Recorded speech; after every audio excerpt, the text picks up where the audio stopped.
नमस्कार, मैं हूँ आपके साथ निहारिका महेश्वरी। अंतर्राष्ट्रीय खबरों को लेकर हम अपने डिजिटल स्पेस में रोज़ हाज़िर होते हैं। ऐसी अंतर्राष्ट्रीय खबरें जिसका सीधा सरोकार और वास्ता हमसे है।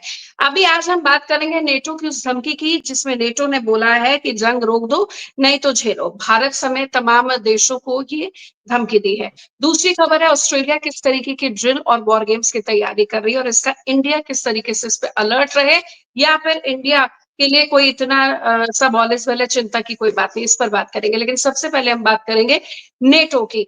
नेटो में जनरल मार्क हैं, महासचिव हैं, इन्होंने बोला है कि I will impose 100% secondary sanction on India, China और ब्राजील, जो भी मॉस्को गाय से ट्रेड करता है। सेकेंडरी सैंक्शन आपको बता दें, ये प्रतिबंधित देश पर नहीं लगता, लेकिन उसके साथ कोई देश या कंपनी कारोबार कर रही तो उस पे लगा दिया जाता है और सीधे 100% बताया जाता है।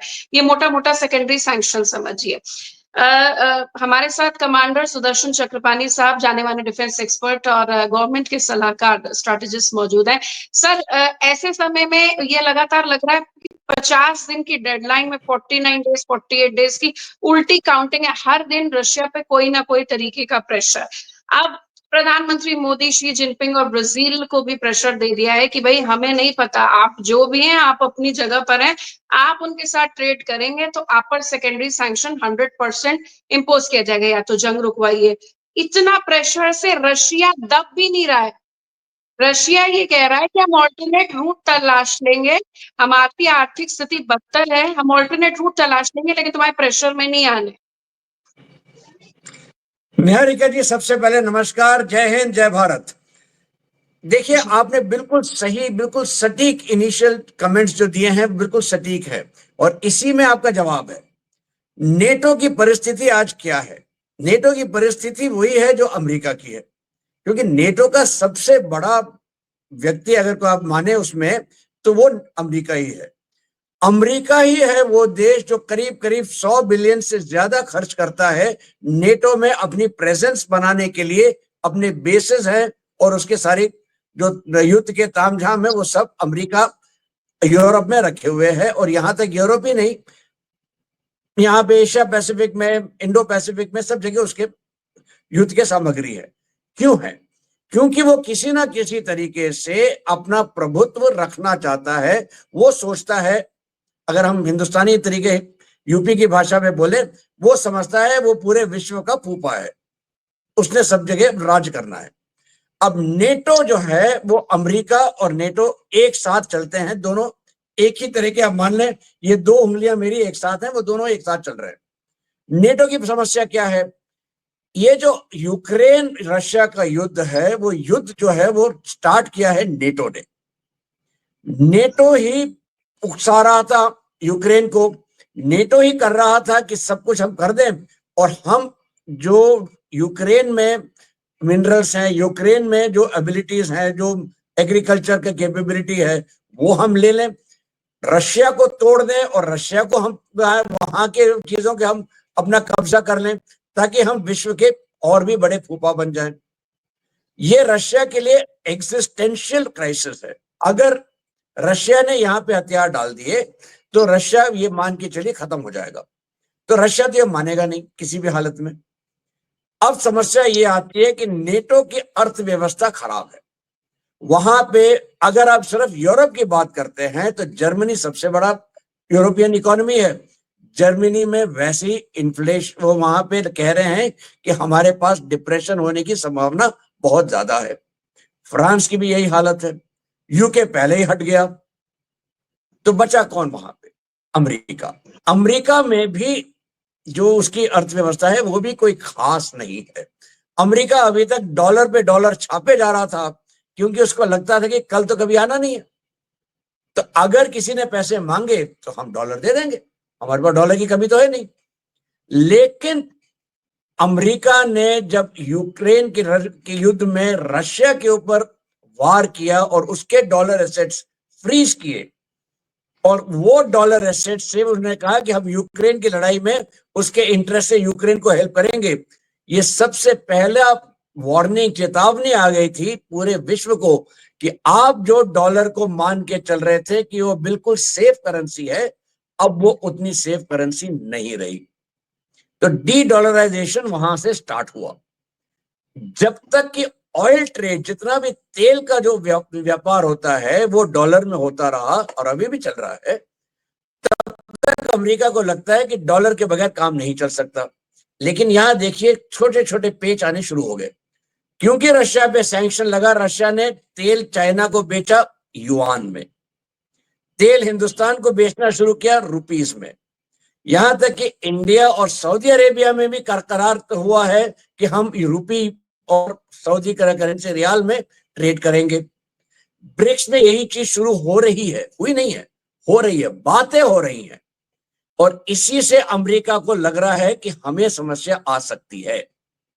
अगर ये समस्या आएगी तो कल अमेरिका के पास इतने पैसे नहीं होंगे कि जिसने उससे पैसे ले रखे हैं, जिसको उसने पैसे दिए हैं, या जो डॉलर हमने, जैसे हिंदुस्तान के पास भी बहुत से डॉलर हैं, हमारी फॉरेन एक्सचेंज रिजर्व पहले 80% प्लस डॉलर में होते थे, आज वो 50% से कम हो गए। हिंदुस्तान ने पिछले कुछ सालों में सोना खरीदना शुरू किया है, हार्ड गोल्ड, ताकि वो सोना हम अपने भंडार में रखें। और इंग्लैंड से भी हमने अपना सोना वापस ले लिया। क्यों? क्योंकि हमें वो डर है कि इंग्लैंड भी कल, जैसे अमेरिका ने किया, वो कहेगा जितना भी आपका सोना हमारे पास रखा हुआ है सेफ कस्टडी में, उसको हमने हथिया लिया, हम आपको नहीं देंगे। ये समस्या हुई है और इसीलिए यूरोप में प्रॉब्लम चल रही है, अमेरिका में प्रॉब्लम चल रही है। दूसरी प्रॉब्लम क्या है? यूक्रेन की हालत इतनी खराब है कि उसके पास हैंड टू माउथ, मतलब जितने हथियार आते हैं उतने हथियार वो इस्तेमाल करता है। और यूक्रेन को फ्री में मिल रहे हैं तो उसे लगता है गोलियां चलाते रहो, मिसाइल चलाते रहो, हमारे पास तो कुबेर का खजाना है। लेकिन कुबेर का खजाना या मनी प्लांट तो लगा नहीं है नेटो के पास या अमेरिका के पास। अमेरिका जितनी मिसाइल साल भर में तैयार करता है, मैन्युफैक्चर करता है, खास करके पेट्रियट सिस्टम की जो मिसाइल है इंटरसेप्टर, वो मिसाइल उसका तकरीबन तकरीबन 25 से 30% ये एक दिन में उड़ा देता है यूक्रेन। अमेरिका का जो स्टॉक पाइल है वो जो है आज की तारीख में करीब करीब 25 से 30% का।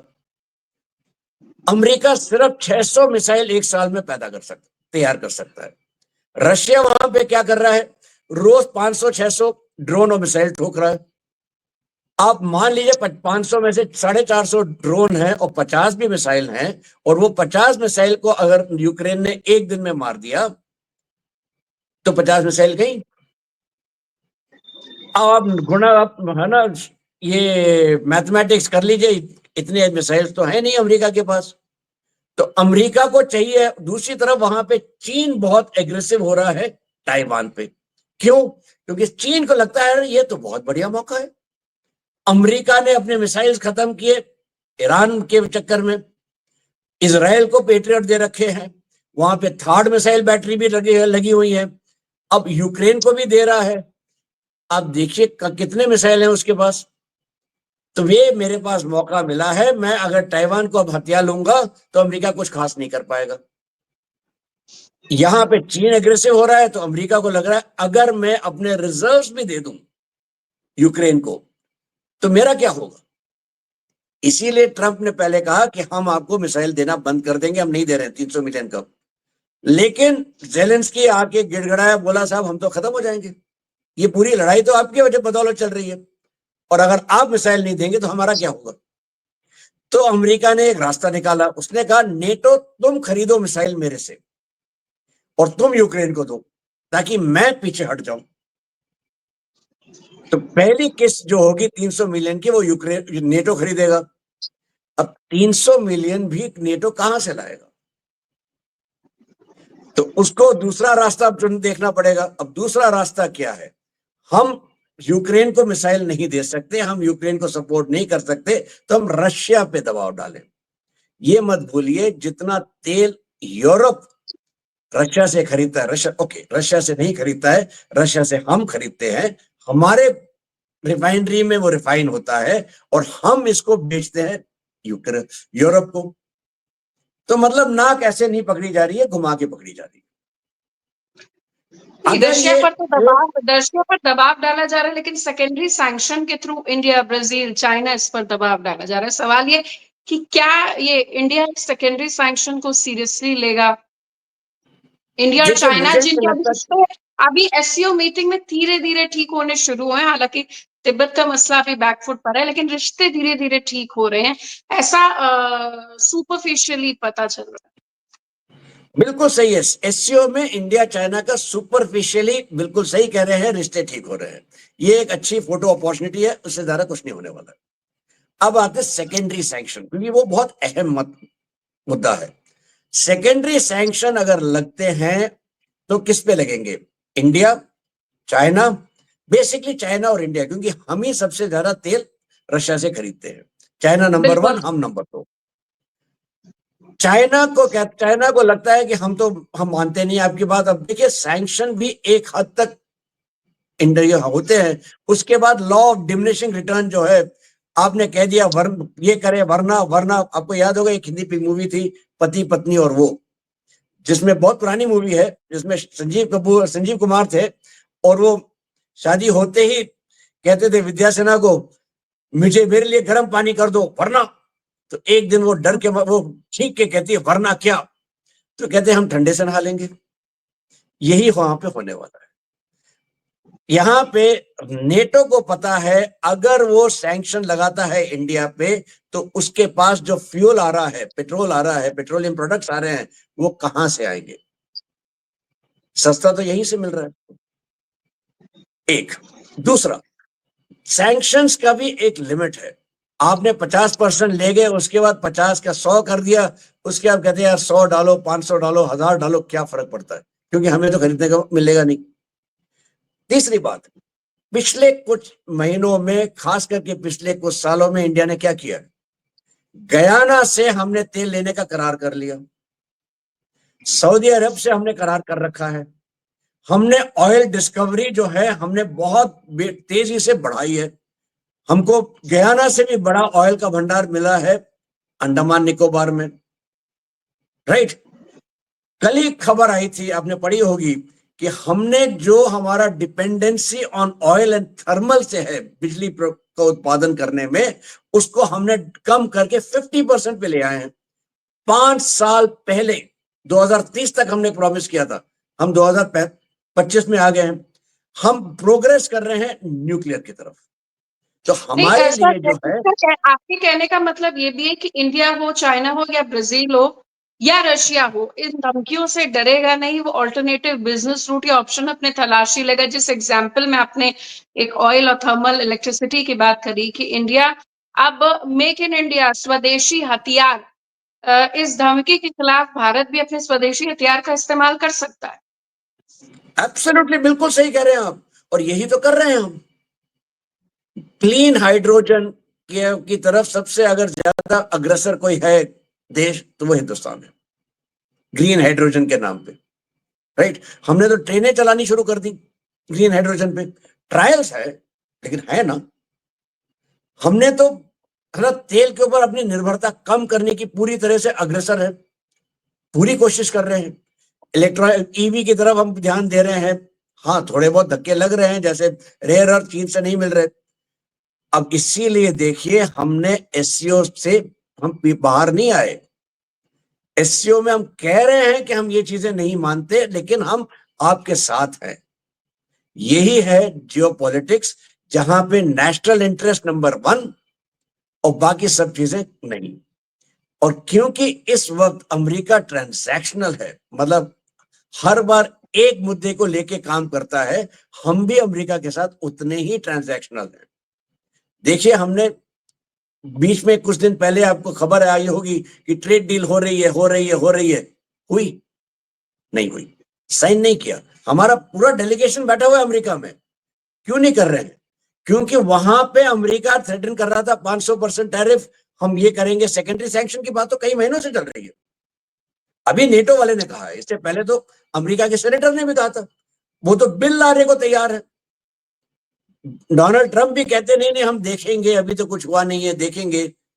और हमारे जो मंत्री हैं उन्होंने कह दिया कि देखिए सर, हम धमकी के ऊपर काम नहीं करेंगे, और हम क्लैरिटी चाहते हैं, आप क्लैरिफाई करें।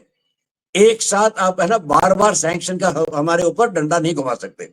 आप क्लैरिफाई करें फिर हम साइन करेंगे, सर इसीलिए हम आपको बैठे एक हैं। छोटा सा out of the league comment, आपको नहीं लग रहा कि ट्रम्प, पहले लोग जो बाइडेन को विलन मानते थे अफगानिस्तान से ट्रूप्स विड्रॉ करने के मसले पर, या जब ये यूक्रेन वॉर हुआ, इतना जो बाइडेन को ट्रोल किया गया, नेटो को आगे करके पीछे से उसके कंधे पर बंदूक रखकर, ट्रम्प तो उससे 10x काम कर रहे हैं। और ये बात करते हैं अमेरिका फर्स्ट की, अभी आपने एक नेशनल इंटरेस्ट शब्द का इस्तेमाल करा था, एक छोटा सा कमेंट इस बीच में उससे भी, कि जो ये प्रॉमिस करके आए थे, तो साम दान दंड में जिस तरीके से ये इस्तेमाल कर रहे हैं, ये अमेरिका का ही उल्टा बेड़ा गर्क करने जा रहे हैं, डॉलर की कीमत को और इसकी जो एक वैल्यू है, फाइनेंशियल वैल्यू, वैश्विक स्तर पर खुद ही उसका बंटाधार कर देंगे।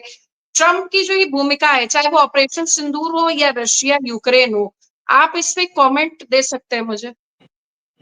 देखिए, आप सही कह रही हैं। सिंपल सी चीज है, ट्रम्प जब आए थे उनका प्लान था मागा, मेक अमेरिका ग्रेट अगेन। इसके जी लिए उन्हें क्या करना था? उनको चाहिए थी 2 या 3 चीजें। नंबर 1, जो उनके सरकार का खर्चा है वो कम करना, क्योंकि सरकार, उनके जो अमेरिकन सरकार थी, उनको आदत पड़ गई थी बहुत ज्यादा खर्चा करने की। अमेरिकन एड के नाम पे आपने किस किस को मदद नहीं दी, ठीक है ना? तो सरकारी खर्चा कम करना था, तो डोज लेके आए, जहां पे एलॉन मस्क थे। दूसरा करना था कि उनको मैन्युफैक्चरिंग बढ़ानी थी अमेरिका के अंदर। क्यों? क्योंकि मैन्युफैक्चरिंग ही ऐसी चीज है जहां पे एम्प्लॉयमेंट जनरेशन सबसे ज्यादा होता है, और मैन्युफैक्चरिंग तो अमेरिका ने जानबूझ के चीन में भेज रखी थी कि एम्प्लॉयमेंट वहां होगा, हमारे पास तो लोग हैं लेकिन वो काम ना करें। तो इसलिए उन्होंने ये सारे हथकंडे अपनाए। टैरिफ इसी वजह से आया था। लेकिन समस्या ये हुई कि आपने बहुत सारा खाना अपने प्लेट में डाल दिया।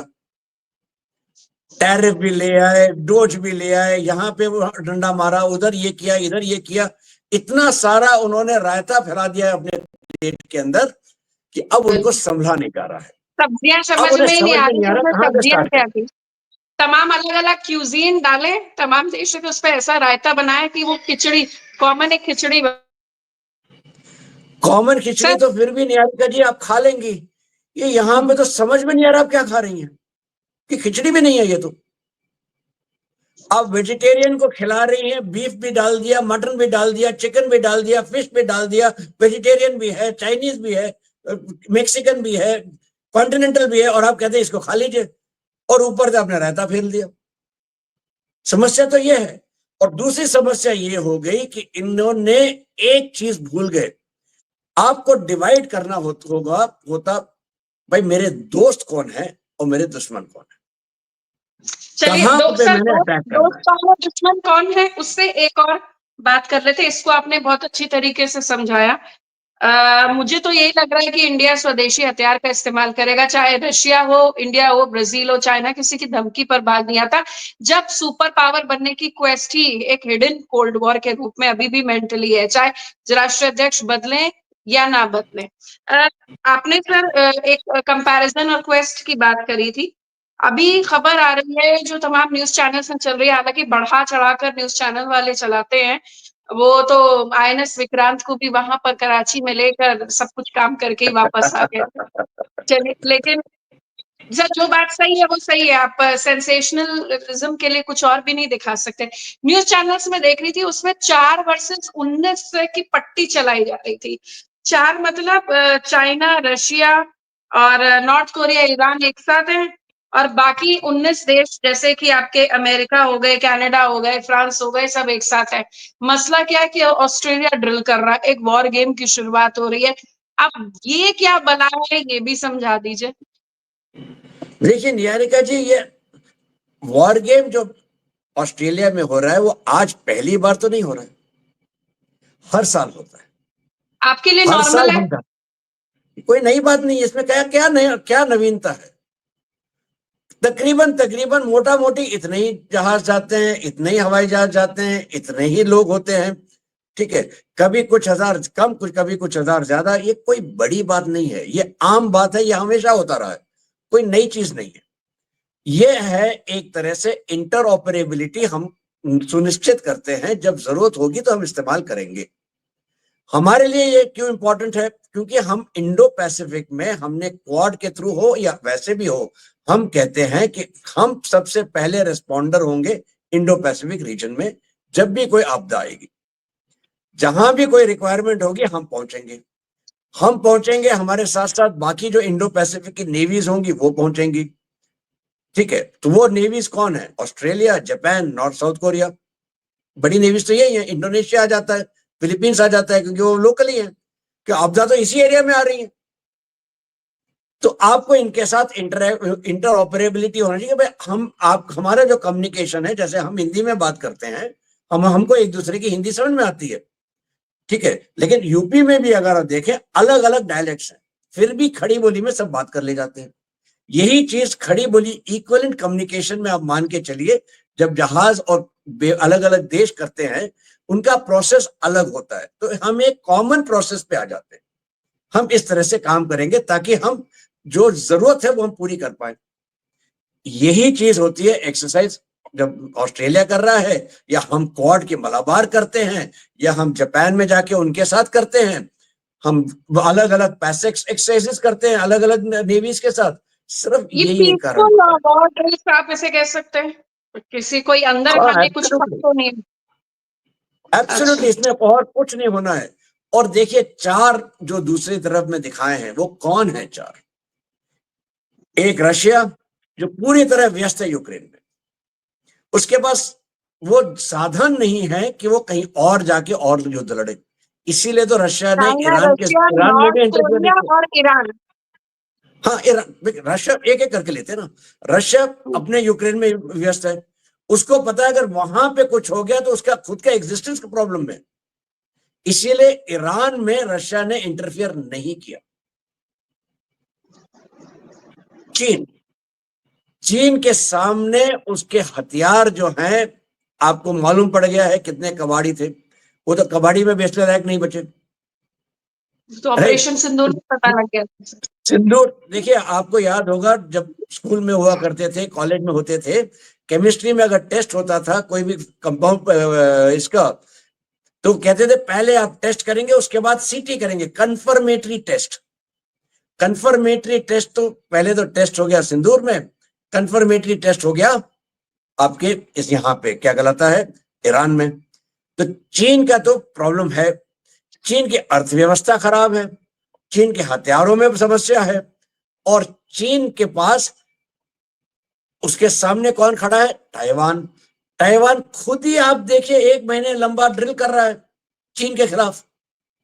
चीनी के लिए उसके वो है कि भाई एंटी लैंडिंग हम ड्रिल कर रहे हैं, हम अपने एंटी एयरक्राफ्ट सिस्टम ट्राई कर रहे हैं, हम टैंक्स ट्राई कर रहे हैं। तो चीन को तो नहीं दिख रहा कि वो तैयार है ताइवान पे अटैक करने के लिए। तो चीन की समस्या आ गई। नॉर्थ कोरिया, नॉर्थ कोरिया एक जोकर है। वो जोकर कहीं भी इस्तेमाल किया जा सकता है। नॉर्थ कोरिया के पास न्यूक्लियर हथियार है, और हर बार वो न्यूक्लियर हथियार की धमकी देता है।